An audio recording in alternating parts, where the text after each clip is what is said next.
Vice President Sara Duterte bilang DepEd, tatanggalin nga ba ni PBBM dahil po dyan sa banat ng kapatid ni VP Sara na resign BBM, at doon po sa banat din po ni Tatay Diggs na si PBBM daw ay may pangalan po dyan sa PDEA. Sa kabila niyan, dami pong mga nagsasabi na posible natanggalin daw si Vice President Sara Duterte bilang DepEd Secretary, at may mga nagsabi din na mag-resign na lang siya dyan kasi hindi na maganda yung samahan daw nila. Pero ito, para malinaw ang lahat, na-interview po dyan si PBBM tungkol dyan. Panoorin natin. Nel, ano ang mga inihayag na posisyon ng Pangulo sa mga isyong ito? Yes, Monica, katatapos lamang ng press briefing ni Pangulong Ferdinand Marcos Jr. at ayon nga sa kanya ay nananatili ang magandang relasyon nila ni Vice President Sara Duterte. Ito ang sinagot ng Pangulo sa gitna ng mga issue ngayong ibinabato kay PBBM ni dating Pangulong Rodrigo Duterte at iba pang mga usapin. It's exactly the same because she hasn't said anything of that nature, and wala naman siyang sinasabi na ganyang klase, so hindi naman nagbabago. Binigyan din ng Pangulo na mananatili sa posisyon bilang kalihim ng Department of Education si VP Sara at mayroon pa ring unit team.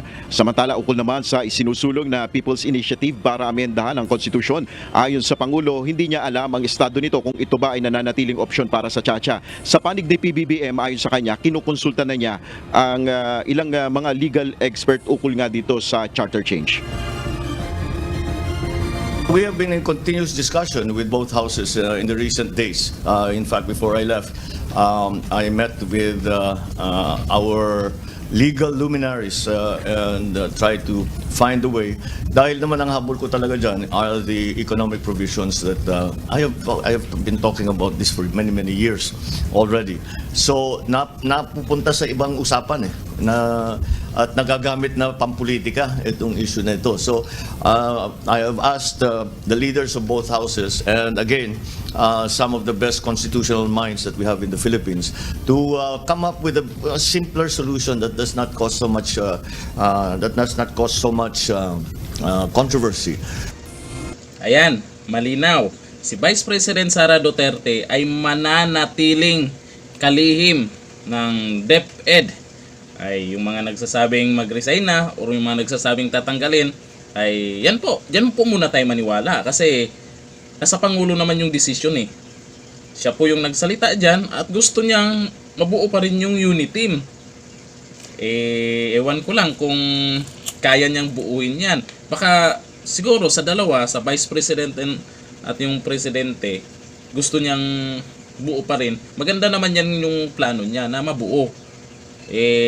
Ang problema lang kasi ngayon, okay yung unit team kung tutusin para mas mabilis yung pag-unlad ng Pilipinas, magtulungan. Kaso nga lang, ang problema talaga ngayon, yung mga kaguluhan ngayon, ay nanggagaling sa mga nakapaligid kay PBBM. Yung banat ni Tatay Diggs kay PBBM, saan nanggaling yun? Dahil po diyan sa People's Initiative.